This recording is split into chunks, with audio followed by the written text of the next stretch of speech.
Bismillahirrahmanirrahim. Students, today we are going to start chapter 10, General Science, Simon Ocalas. This chapter will be about heat on the move. Means इस chapter के अंदर हमने movement of heat के बारे में पढ़ना है. So first we should know what is heat. Heat क्या होती है? Heat is a form of energy. आपने 6th क्लास में भी पढ़ा होगा. Temperature और heat ये two different things हैं. टेम्परेचर और हीट. टेम्परेचर क्या होता है? स्टूडेंट, यस स्टूडेंट्स, टेम्परेचर क्या होता है? So can I tell? Yes, So can I tell? The degree or intensity of heat present in the substance or object. Okay बेटे. measure of So can I tell? measure of intensity of hotness or coldness of a body is called temperature. तो heat क्या होती है?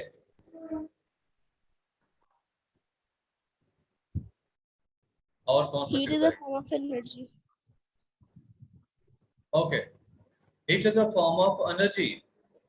Heat is a form of energy that flows from hot body to cold body due to difference in their temperatures.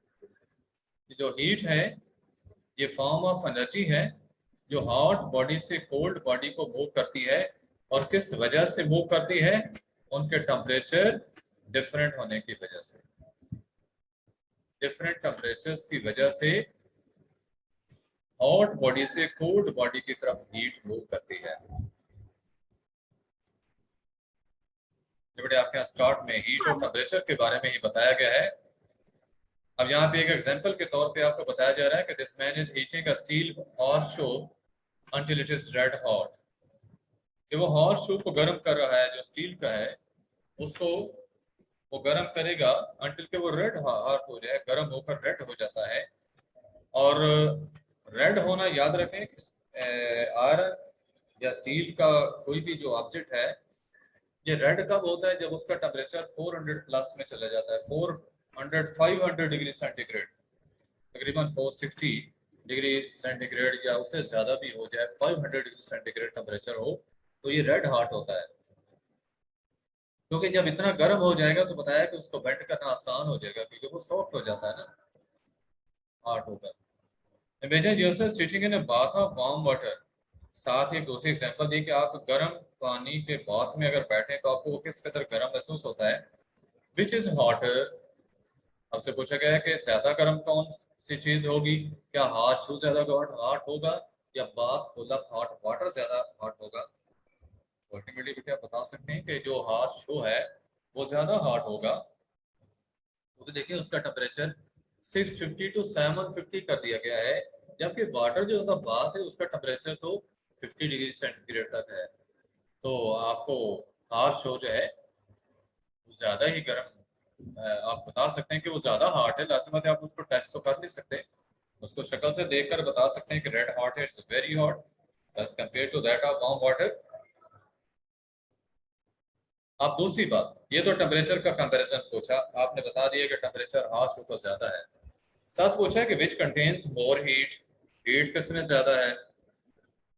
या hot show में ज्यादा heat है या bath of hot water में ज्यादा है? तो बेटे जो हॉट वाटर बाथ है, हॉट वाटर जो है बाथ के अंदर उसकी हीट ज्यादा है. अब उसकी वजह क्या है? कि टेम्परेचर तो हॉट शो पर ज्यादा था, लेकिन हीट का कहा गया कि वो जो वाटर है टब के अंदर उसकी ज्यादा है. बट उसकी वजह यह है कि वाटर जो इन द टब है उसका टेम्परेचर 50 डिग्री सेंटीग्रेड तक पहुंचाने के लिए आपको बहुत ज्यादा हीट देनी पड़ी, जबकि वो जो हॉट शू था उसका टेम्परेचर बेशक 650 या 750 तक भी कर दिया है, उसको उतनी हीट नहीं देनी पड़ी, आपको थोड़ी हीट देनी पड़ी क्योंकि उसका मैस कम था. तो बताया कि the reason for the different answer is that temperature is a measure of how hot or cold something is there and can be read on a thermometer. Temperature क्या है? ये तो सिर्फ ये बताता है आपको कि कौन सी चीज कितनी गर्म है या कितनी ठंडी है, यानी इंटेंसिटी ऑफ हॉटनेस और कोल्डनेस ही बता सकता है। और ये चीज आपको थर्मामीटर से मिलती है। जबकि हीट क्या है? हीट फॉर्म ऑफ एनर्जी है। हीट फॉर्म ऑफ एनर्जी है। आपको बताया कि bath water is cooler than the red hot hot show. जो हॉट शो है वो इतना गर्म है कि रेड हो चुका है, और जो पानी है बाथ के अंदर वो उसकी निस्बत ठंडा है।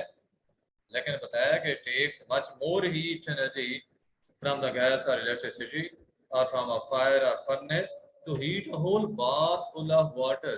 बाथ पानी से भरा हुआ था, उसको 50 डिग्री सेंटीग्रेड तक वार्म करने के लिए आपको बहुत ज्यादा हीट रिक्वायर्ड थी। इस वजह से उसमें हीट ज्यादा है, क्योंकि उसमें अब्जॉर्ब ज्यादा हुई है। हीट ऑन मूव की बात करें ना, हीट का फ्लो करना, कि जब आपने पानी को गर्म किया तो उसमें ज्यादा हीट मूव करके गई है। और जो हार्श शू को आपने हॉट किया, इतना हॉट किया कि रेड कर दिया, तो उसमें इस कदर हीट फ्लो करके नहीं गई।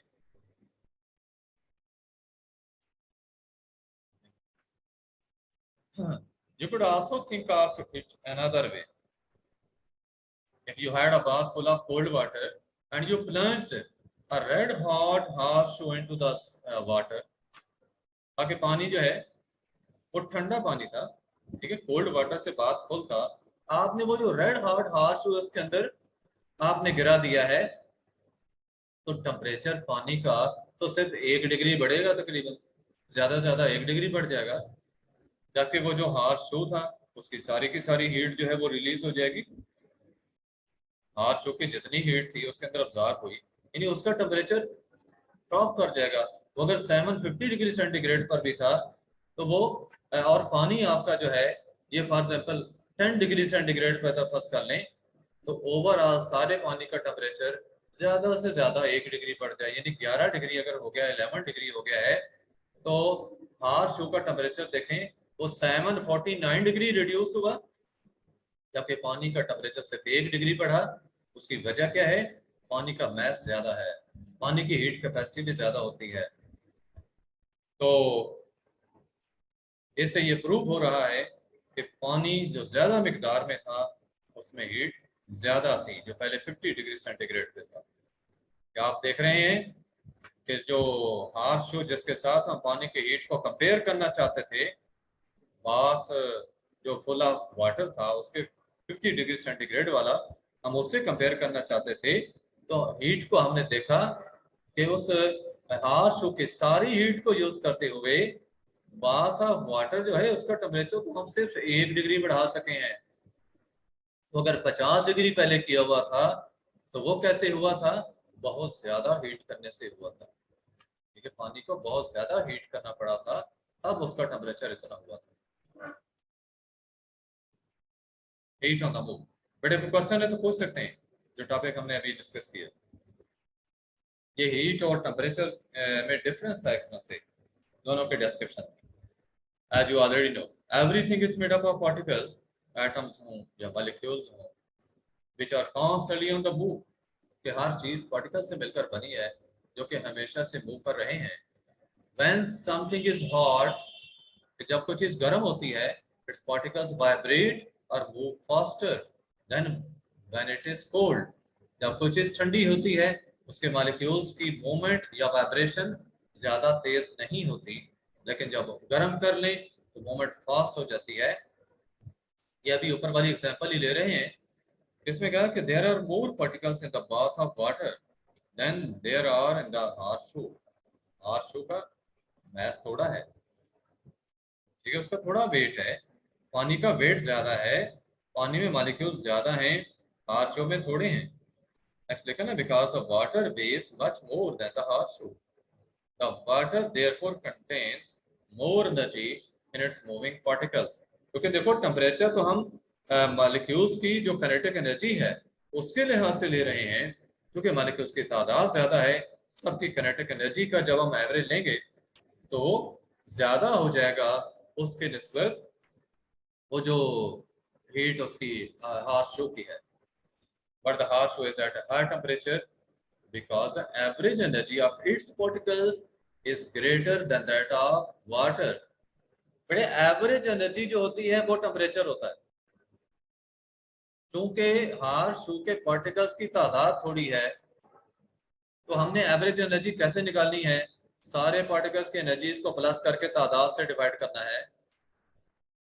ठीक है, तो पार्टिकल्स की तादाद कम है, इसलिए एवरेज एनर्जी उसकी ज्यादा आई, उसका टेम्परेचर थर्मामीटर ज्यादा रीड कर रहा है।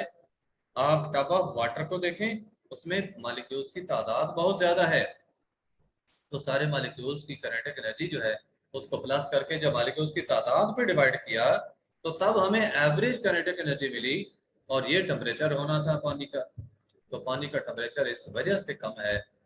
इसका मतलब ये नहीं है कि पानी की एनर्जी कम है, एनर्जी पानी के मॉलिक्यूल्स की ज्यादा है, क्योंकि मॉलिक्यूल्स की तादाद ज्यादा थी, उस वजह से एवरेज एनर्जी कम आई है।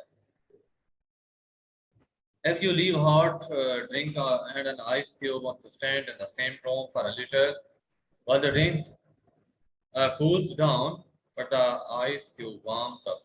कहा कि आप ऐसे करें कि एक आइस क्यूब रख दें और एक हॉट ड्रिंक जो है उसको भी आप कमरे में रख दें, एक ही टेम्परेचर पे थोड़ी देर के लिए रखा है। आप देखेंगे कि जो आइस क्यूब है वो मेल्ट हो जाएगा। नेचुरली क्या होगा, ड्रिंक और वाटर, आइस क्यूब मेल्ट हो जाएगा, और जो आपका पानी था, दूसरा हॉट ड्रिंक था, उसका टेम्परेचर कम होगा। Like eventually the drink and hot water from the melting ice cube, hot water तो ड्रिंक का है ना, नहीं ड्रिंक का जो भी मटेरियल है आपका, दैट वाज हॉट ड्रिंक, और पानी किसका बना, क्यूब का बना जो मेल्ट हुआ है, will both be at the same temperature. थोड़ी देर के बाद क्या होगा, दोनों का टेम्परेचर सेम हो जाएगा, क्योंकि बर्फ का क्यूब पिघल जाएगा, पिघल कर पानी में कन्वर्ट होगा। इस बर्फ से बनने वाले पानी का टेम्परेचर और जो आपका हॉट ड्रिंक था उसका न्यू टेम्परेचर ये सेम होंगे। पता है कि this always happens. Objects that are warmer than their surroundings, they lose heat, and the objects that are cooler than their surroundings, they gain heat. जो ऑब्जेक्ट सराउंडिंग से hot होते हैं वो हीट रिलीज करते हैं, और जो ऑब्जेक्ट सराउंडिंग से कोल्ड होते हैं वो सराउंडिंग से हीट को ऑब्जॉर्व करते हैं, और ultimately at the temperature of surrounding ही आ जाते हैं। एनर्जी गिवन आउट और gained as heat can travel in 3 ways। ये जो आपने एनर्जी की मूवमेंट देखी है जो एक ऑब्जेक्ट से दूसरे को जा रही है, तो बताया कि इसके 3 तरीके हैं ट्रेवल करने के। क्या पर्सन बताएंगे, एक हॉट बॉडी और एक कोल्ड बॉडी जो है, we have brought these two bodies in contact with each other, from which body the heat will move to the other body. हाथ खड़ा करेंगे। सर क्या क्वेश्चन है? आपने दो ऑब्जेक्ट्स को आपस में मिला दिया है, उनमें से एक ज्यादा गर्म है एक थोड़ा गर्म है, आपने बताना है कि हीट किस ऑब्जेक्ट से किस को ट्रांसफर होगी। ईशल काशिफ,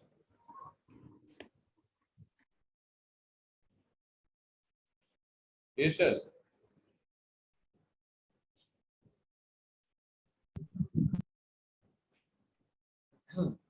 बेटे, आप इस क्वेश्चन का आंसर कौन कौन दे सकते हैं? हाथ खड़ा करेंगे।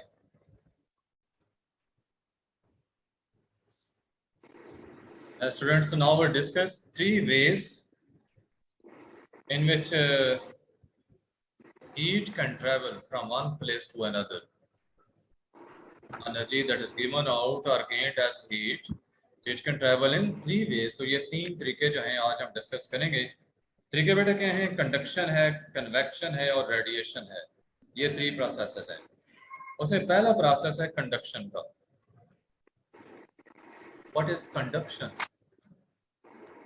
कंडक्शन बेटे ऐसा प्रोसेस है हीट ट्रांसफर का जिसमें हीट ऑब्जेक्ट के एक हिस्से से दूसरे को ट्रांसफर होती है due to vibration of molecules, और अगर कंडक्टर है वो सब्सटेंस तो उसके अंदर इलेक्ट्रॉन्स की मूवमेंट की वजह से भी।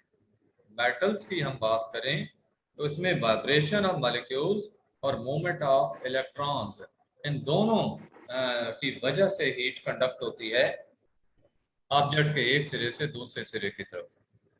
आपको एग्जांपल दे रहे हैं, if you put a metal spoon in a very hot drink, क्या एक मेटल का स्पून है उसको आप हॉट ड्रिंक के अंदर रखें, वेरी हॉट ड्रिंक है जो उसमें रखा, तो हैंडल जो स्पून का है it gets hot very quickly, जो उसका हैंडल है वो बहुत तेजी से ही हॉट हो जाता है।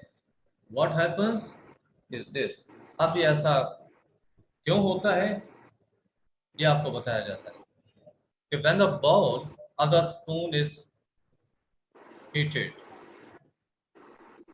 the particles at that end of the spoon vibrate faster। Bowl अगर स्पून कौन सा होता है बेटे, स्पून का वो हिस्सा जिसके जरिए आप कोई चीज उठाते हैं खाने की, खाने में इस्तेमाल करते हैं। तो बेटे जो स्पून का बाउल है वो फौरन गर्म हो जाता है। अब उसकी वजह क्या हुई है कि जो पार्टिकल्स उसके एंड वाले थे स्पून के वो फास्टर वाइब्रेट करना शुरू कर देते हैं, और ड्यूरिंग देयर वाइब्रेशंस वो एनर्जी ट्रांसफर करेंगे आगे वाले मॉलिक्यूल्स को। तो मॉलिक्यूल टू मॉलिक्यूल ये वाइब्रेशंस ट्रांसफर होती हुई पूरा स्पून जो है वो गर्म हो जाता है, जो उसका हैंडल है वो भी गर्म हो जाता है। This makes nearby particles vibrate more, and so gradually heat energy is passed along the handle of the spoon। कहा कि स्पून के बाउल के पार्टिकल्स तेजी से वाइब्रेट करने लगे, वो वाइब्रेशंस उसके हैंडल के पार्टिकल्स को ट्रांसफर हुई और वो भी हीट अप हो गए। Scientists say that the heat is traveling by conduction। Scientifically अगर हम इस हीट ट्रेवलिंग को डिस्क्राइब करेंगे तो हम कहेंगे कि it is being conducted by conduction, it is travelling by conduction. In a similar way heat passes quickly from a flame or hot plate through a metal saucepan to heat the contents।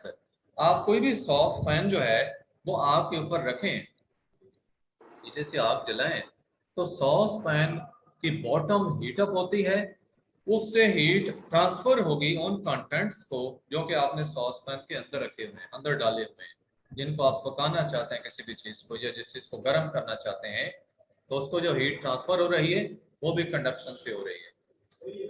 Copper का बताया कि specially ये good conductor है and expensive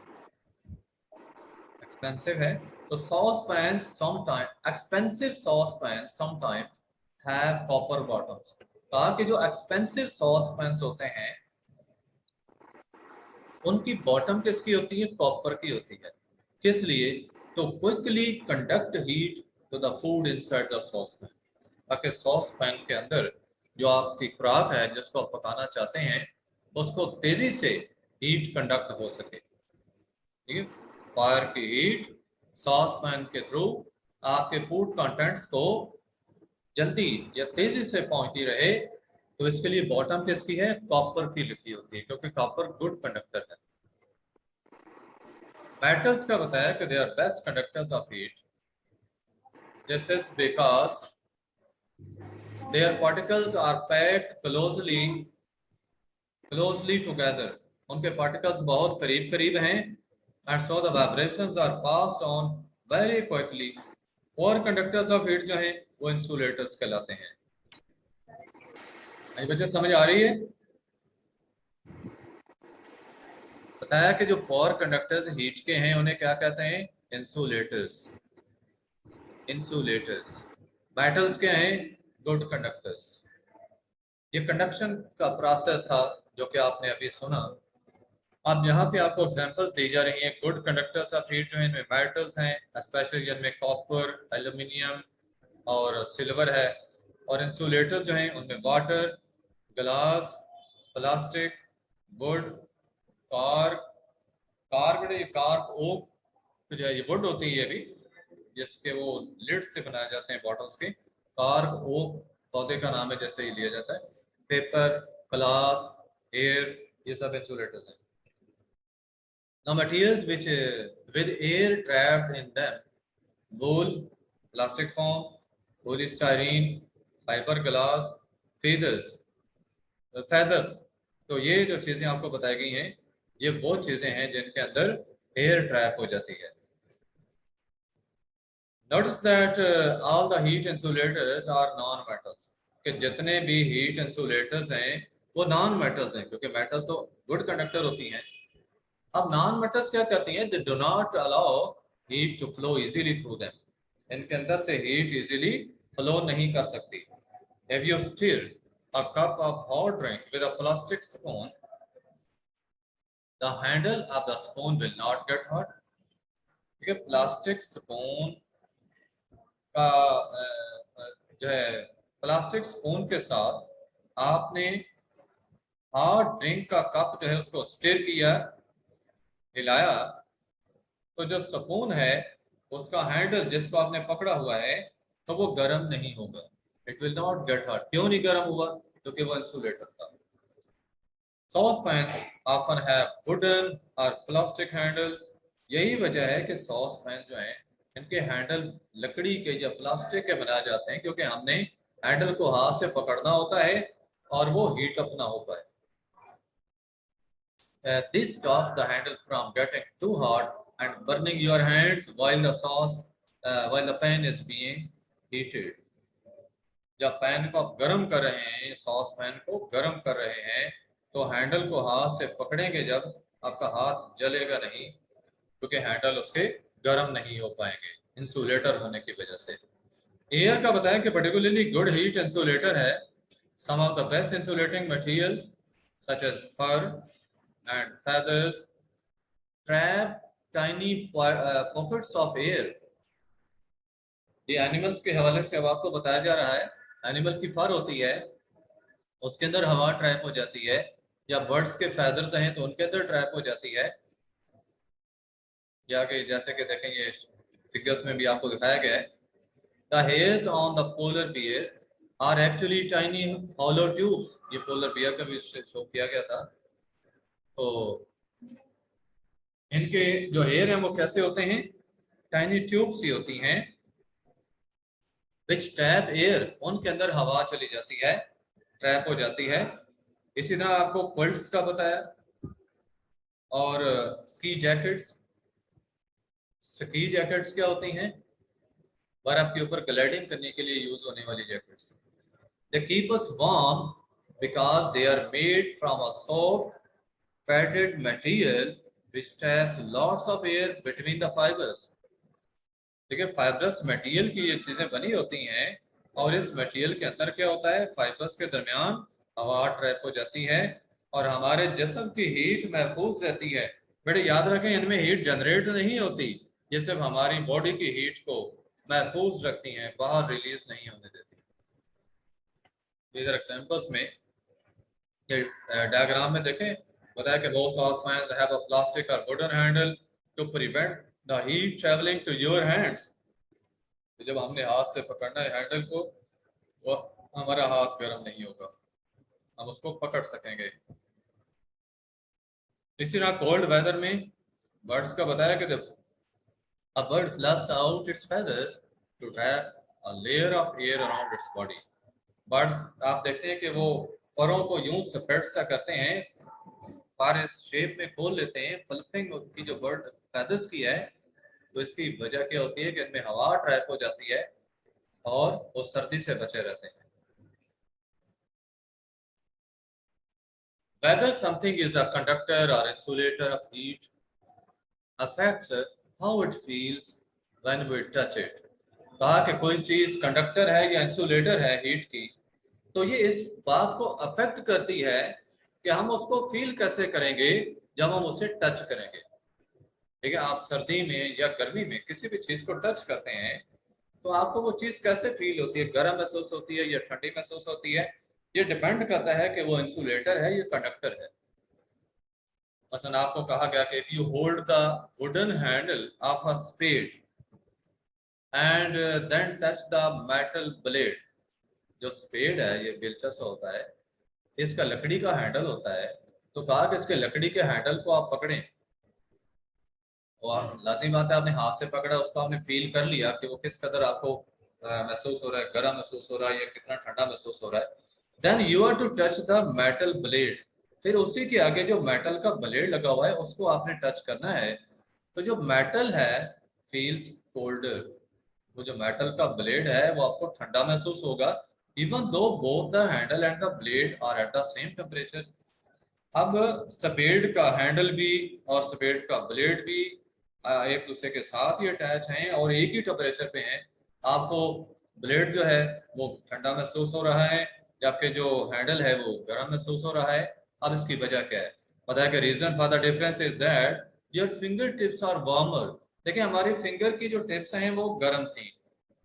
जब हमने blade को touch किया तो चूंकि वो ब्लेड मेटल का था और गुड कंडक्टर था, तो हमारी फिंगर की टिप से हीट ब्लेड को ट्रांसफर हो गई और इस वजह से हमारी फिंगर टिप्स जो हैं वो कोल्ड महसूस हुई, हमें कूलिंग महसूस हुई, या वो जो ब्लेड है वो ठंडा महसूस हुआ क्योंकि हमारे हाथ की हीट उसको ट्रांसफर हो गई थी। जबकि जो हैंडल है वो इंसुलेटर था, हमारे हाथ की हीट उसको ट्रांसफर नहीं हुई, हाथ में ही रही है, तो वो हमें गर्म महसूस हुआ। वुड, हाँ जी, ये आपको ये चीज आगे एक्सप्लेन कर रहे हैं कि reason for the difference is that your finger tips are warmer than the metal and heat flows easily from your fingers into the metal. ठीक है, आपके फिंगर से हीट मेटल को मूव कर गई, मेकिंग देम फील कोल्ड। आपके fingers जो हैं क्योंकि उनकी हीट रिलीज हो गई, आपको ठंडी महसूस हुई। Wood is a poor conductor of heat. अब हैंडल वुड का बना हुआ था और वुड जो है वो पोर कंडक्टर है। Heat does not flow easily from your fingers into the wood and so your fingers stay warm. आपके हाथ की उंगलियां गर्म रहती हैं क्योंकि हाथ की उंगलियों की जो हीट है वो वुड को ट्रांसफर नहीं हुई। बेटे म्यूट हो जाया करें, जिसकी तरफ से कोई डिस्टर्बेंस होती है मुझे खुद को म्यूट करना पड़ता है फिर। आप हलीमा सादिया की तरफ से आवाज आ रही थी। हाँ जी, ये चीज मैंने आपको एक्सप्लेन की कि मेटल की कोई चीज आप पकड़ें तो आपको ठंडी महसूस होती है, लकड़ी की हो तो वो गर्म महसूस होती है, एट द सेम टेम्परेचर दोनों चीजें होती हैं। तो उसकी रीजन क्या है, कौन बताएगा?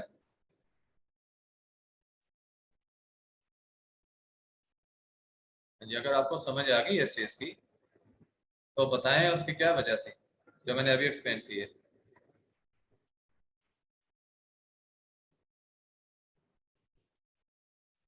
हाँ जी, So can you repeat the question? बेटा क्वेश्चन ये है कि स्पेड की एग्जांपल ले लें कि उसका हैंडल है लकड़ी का बना हुआ, उसका ब्लेड है मेटल का। ब्लेड को हाथ से टच करते हैं तो ठंडा महसूस होता है, हैंडल को हाथ में पकड़ते हैं वो गर्म महसूस होता है, यानी उसके अंदर ठंडा नहीं महसूस होता। तो उसकी वजह क्या है? वर्दा मलिक बताएंगे। सर यस, सर आपने अभी बताया है कि ब्लेड इस वजह से हमें ठंडा महसूस होता है क्योंकि फिर हमारी जो फिंगर टिप्स होती हैं वो ब्लेड से ज्यादा वार्मर होती है, इस वजह से हमें वो ठंडा महसूस होता है। तो मैंने ये भी बताया कि फिंगर्स की जो हीट है वो ब्लेड को ट्रांसफर हो जाती है क्योंकि ब्लेड गुड कंडक्टर है। ठीक है, सब अच्छे सुन लें कि फिंगर्स की हीट ट्रांसफर हो गई है, मूव कर गई है ब्लेड को, क्योंकि ब्लेड गुड कंडक्टर था, इसलिए हमारी फिंगर्स जो हैं वो ठंडी महसूस हो रही हैं। और जो लकड़ी का हैंडल है वो इसलिए गर्म महसूस हो रहा है कि वो इंसुलेटर है और हमारे जो फिंगर्स की जो हीट है वो फिंगर्स में ही रही है, वो ट्रांसफर नहीं हुई। हाँ जी, क्लियर है? Yes, sir. ओके, नेक्स्ट है कन्वेक्शन, दूसरा process. If air is heated it expands. कि हवा को गर्म करें तो वो एक्सपैंड करती है, उसके पार्टिकल्स स्प्रेड हो जाते हैं एंड इट राइजेस। क्योंकि उसकी डेंसिटी कम हो जाती है, वो हल्की हो जाती है तो ऊपर को उठती है, हवा गर्म होकर ऊपर को उठती है। Cooler heavier air moves in to take its place. जिस जगह से हवा गर्म होकर ऊपर उठ जाती है उस जगह हवा का प्रेशर चूंकि कम हो जाता है, तो सराउंडिंग की वो हवा जो ठंडी होगी वो उसकी जगह लेने के लिए मूव करके जाएगी। देखा गया, you place your hand a little way above a hot radiator, you can feel the warm air rising. Hot radiator है, जैसे हीट रेडिएट हो रही है हीट निकल रही है, अगर आप उसके थोड़ा सा ऊपर अपना हाथ रखें, आपको फील होगा कि हवा गर्म होकर ऊपर को उठ रही है, आपके हाथों को टच कर रही है। You will feel hot here coming out of it. ठीक है, ये जो राइजिंग वार्म एयर है ये ऊपर को क्यों जा रही है? इस वजह से कि गर्म होकर हवा एक्सपेंड करती है, लाइट हो जाती है, और लाइट होकर उसने ऊपर ही जाना है, क्योंकि उसकी जगह लेने के लिए साइड से ठंडी हवा आएगी, और उस ठंडी हवा के प्रेशर की वजह से ही लाजिम बात है कि वो ऊपर को जा रही है, उसका अपना प्रेशर कम हो गया। If you tie some strips of tissue paper around the end of a short stick and hold it above the radiator, the rising air currents will make the strips of paper move. हाँ जी, इस example को समझें जरा। उन्होंने कहा कि आप tissue paper की स्ट्रिप्स ले लें, छोटे छोटे पीसेस ले लें, स्ट्रिप्स काट लें उसके, आप उसे एक छोटी सी स्टिक लेकर उसके सिरे पर बांध दें and hold it above the radiator. उन स्ट्रिप्स को रेडिएटर के ऊपर पकड़ कर रखें। आप क्या फील करेंगी? Rising air currents will make the strips of paper move. वो जो पेपर स्ट्रिप्स हैं, टिश्यू पेपर की स्ट्रिप्स हैं, वो मूव करती आपको नजर आएंगी। अब वहां हवा तो नहीं चल रही, आपने पंखा भी बंद किया हुआ है, कोई और हवा का सोर्स नहीं है, अगर उनमें मूवमेंट आ रही है दैट मीन्स कि वो हवा रेडिएटर की तरफ से आ रही है। अब रेडिएटर की तरफ से हवा पैदा तो नहीं हो रही, तो कैसे आ रही है बेटे? जो हवा रेडिएटर के साथ इन कांटेक्ट होगी वो हीट अप होगी, हीट अप होकर एक्सपैंड होगी और ऊपर को उठेगी, और वही ऊपर उठती हुई हवा है वो राइजिंग वार्म एयर ही है जो कि टच कर रही है टिश्यू पेपर के स्ट्रिप्स को, और टिश्यू पेपर स्ट्रिप्स में मूवमेंट आ रही है। हाँ जी, कौन बच्चे बताएंगे कि ये जो टिश्यू पेपर के स्ट्रिप्स हैं हमने रेडिएटर के ऊपर की हैं स्टिक के सिरे पे बांधकर, और वो मूव करने लग गई थी, क्यों मूव कर रही थी? Raise your hands if you can answer.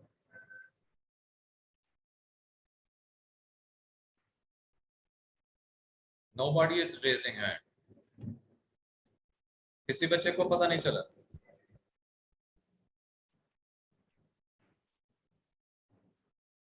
बड़े जो रखें, मैंने कहा है कि टिश्यू पेपर की स्ट्रिप्स लेकर एक स्टिक के सिरे पे बांधनी है, और उनको आपने रेडिएटर के ऊपर ले आना है, रेडिएटर के ऊपर ले आना है, तो वो आपको मूव करती हुई नजर आएगी। मूवमेंट की वजह क्या है? ओके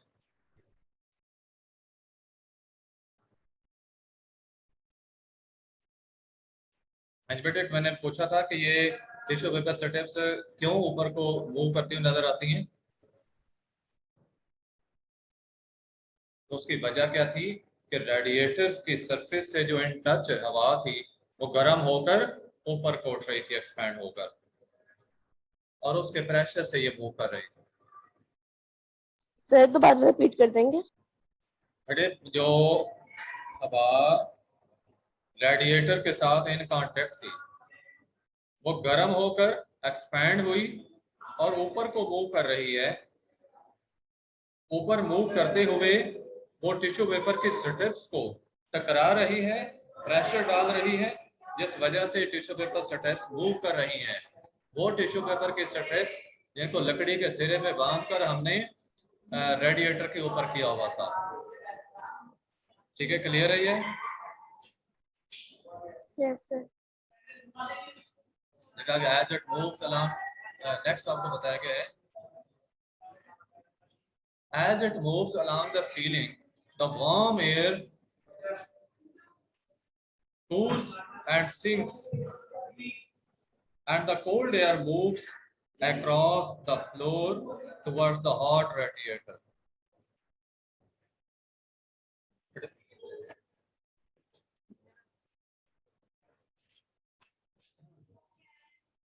एयर के बारे में बताया गया कि ये एयर रेडिएटर की जो गर्म होकर ऊपर उठी है, जिसका हमें कैसे पता चला है?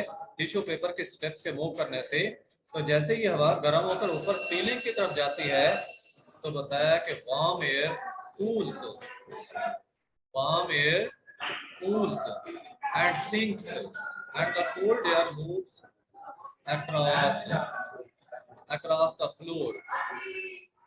हवा जब ऊपर को उठती है तो क्यों ठंडी हो जाती है? ऊपर जाते जाते उसकी जो एनर्जी है मॉलिक्यूल्स की वो अदर मॉलिक्यूल्स को ट्रांसफर होती जाती है, तो गर्म होकर हवा ऊपर को जा रही है और ठंडी हवा जो है वो साइड से होकर नीचे आएगी। ये मूवमेंट्स कंटिन्यू रहेंगी।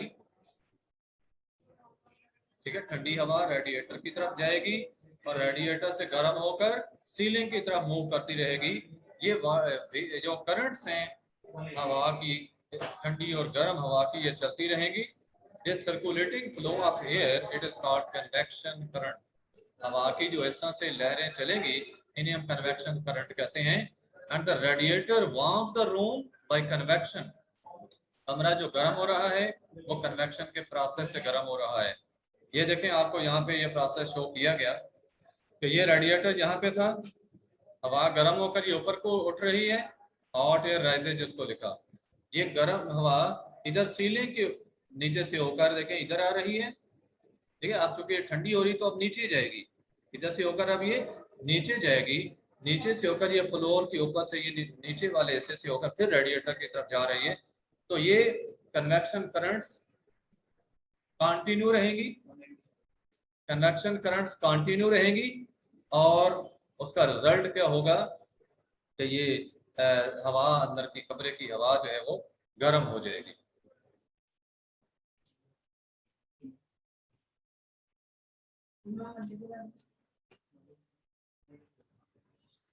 नेक्स्ट वर्ड है convection currents and the weather. Convection currents also have a part to play in the weather. कि मौसम के अंदर भी, मौसम के ऊपर भी इसका इफेक्ट होता है। As wind is air on the move. Wind क्या होती है? आपको मैंने बताया था मूविंग एयर को ही विंड कहते हैं। तो बताया कि as a wind is air on the move, कि जो मूव करती हुई हवा है वही विंड होती है। During the day sun warms up the land more quickly than the sea. दिन के बाद क्या होता है? सूरज की हीट की वजह से जमीन ज्यादा गर्म हो जाती है समंदर की निस्बत। इसकी वजह को बच्चा बता सकता है? क्या जमीन ज्यादा गर्म हो जाती, पानी जल्दी गर्म नहीं होता, इसकी क्या वजह है? बड़े नोट रखें ये बातें। पानी की हीट कैपेसिटी ज्यादा होती है। स्पेसिफिक हीट की बात कर लें तो पानी की स्पेसिफिक हीट ज्यादा होती है अर्थ के निस्बत। अब स्पेसिफिक हीट क्या होती है? किसी भी चीज के 1 किलोग्राम का टेम्परेचर 1 डिग्री बढ़ाने के लिए जितनी हीट रिक्वायर्ड होती है वो स्पेसिफिक हीट कहलाती है। ठीक है, 1 डिग्री टेम्परेचर बढ़ाने के लिए किसी भी चीज के 1 किलोग्राम का 1 डिग्री टेम्परेचर बढ़ाने के लिए जो हीट रिक्वायर्ड होती है वो हीट कैपेसिटी कहलाती है। तो पानी की हीट कैपेसिटी ज्यादा होती है, इस वजह से पानी जल्दी हीट अप नहीं होता और जो लैंड है वो जल्दी गर्म हो जाती है। Warm air above the land rises. जमीन के ऊपर की जो हवा है, जैसा रेडिएटर के ऊपर से हवा ऊपर को उठ रही थी गर्म होकर, तो गर्म जमीन के ऊपर से भी हवा इसी तरह ऊपर उठती है। This is because it is lighter and less dense then the cold air. जो दूसरी हवा है, यानी अब यहाँ पे हम बात करें तो जो समंदर के पानी के ऊपर की हवा है वो ठंडी है और जो जमीन के ऊपर की है वो गर्म है, तो ये लाइटर है। ये जमीन वाली हवा लाइटर होने की वजह से ऊपर को जाएगी। Cooler heavier air from over the sea moves in to take its place. ठीक है, जमीन के ऊपर की हवा ऊपर उठ जाएगी गर्म होकर और उसकी जगह लेने के लिए समंदर से हवा आएगी। This sets up a convection current so that during the day cool breezes blow in from the sea. समंदर की तरफ से ठंडी हवाएं साहली इलाकों की तरफ क्यों आती हैं, उसका ये प्रोसेस आपको बताया गया कन्वेक्शन करंट्स की वजह से। जमीन के ऊपर की हवा गर्म होकर ऊपर उठ गई और उसकी जगह लेने के लिए समंदर की हवा, समंदर की सरफेस से हवा आ रही है क्योंकि वो कंपैरेटिवली ठंडी थी। At night opposite occurs. अब रात को क्या होता है? दिन को सारा दिन पानी जो है वो हीट अब्सॉर्ब करते करते गर्म हो जाता है, तो जो लैंड होती है इसने थोड़ी हीट ऑब्जॉर्व की होती है, पानी ने ज्यादा ऑब्जॉर्व की होती है हीट, की हीट कैपेसिटी ज्यादा थी इसलिए उसका टेम्परेचर नहीं बढ़ा। अब हवा जो सॉरी सॉइल जो है, लैंड जो है ये जल्दी ठंडी हो जाएगी, जबकि पानी जल्दी ठंडा नहीं होगा, तो फिर उसका रिजल्ट क्या होगा? अब उल्ट प्रोसेस चलेगा। अब समंदर की सरफेस से हवा गर्म होकर ऊपर उठेगी और जो लैंड की सरफेस की हवा है ये ठंडी होने की वजह से, हैवी होने की वजह से ये उधर को मूव करके जाएगी। देखिए लिखा कि at night opposite occurs, the land cools down more quickly than the sea, the air over the sea is warmer and so it rises. समंदर की हवा सरफेस की गर्म है, ऊपर को उठ जाएगी। This produces a land breeze caused by the cooler air over the land moving out to the sea। Land के ऊपर से जो है वो हवा समंदर की तरफ जाएगी, क्योंकि ये ठंडी है, क्योंकि समंदर के ऊपर की हवा जो सरफेस की है वो ऊपर को उठ गई है लाइट होने की वजह से। तो ये बेटे इसको हम कहेंगे लैंड ब्रीज। तो लैंड ब्रीज और सी ब्रीज जो है ये इस तरह से मूव करती रहती है। The wind systems of world are mainly due to currents of hot air rising over the equator and cooler air from above the poles moving in to take their place। कि wind systems world में कैसे चलते हैं? कहा कि जो equator का reason है इसकी जो हॉट एयर है गर्म होकर ऊपर को उठ जाती है, और जो पोलर रीजन्स की ठंडी हवा है वो उसकी जगह लेने के लिए आती है। इस तरह से ये करंट्स हवा की चलती हैं, हवा की लहरें यूं चलती हैं और विंड सिस्टम्स वर्ल्ड के क्रिएट होते हैं। आज बेटा किसी का कोई क्वेश्चन है तो पूछ सकते हैं। We should wind up with it today's lesson, बाकी चीजें हम नेक्स्ट टाइम डिस्कस करेंगे। हाँ जी, है No, sir, question? there is no question. No, sir. Okay बेटा, अल्लाह हाफिज। Allah Hafiz, sir.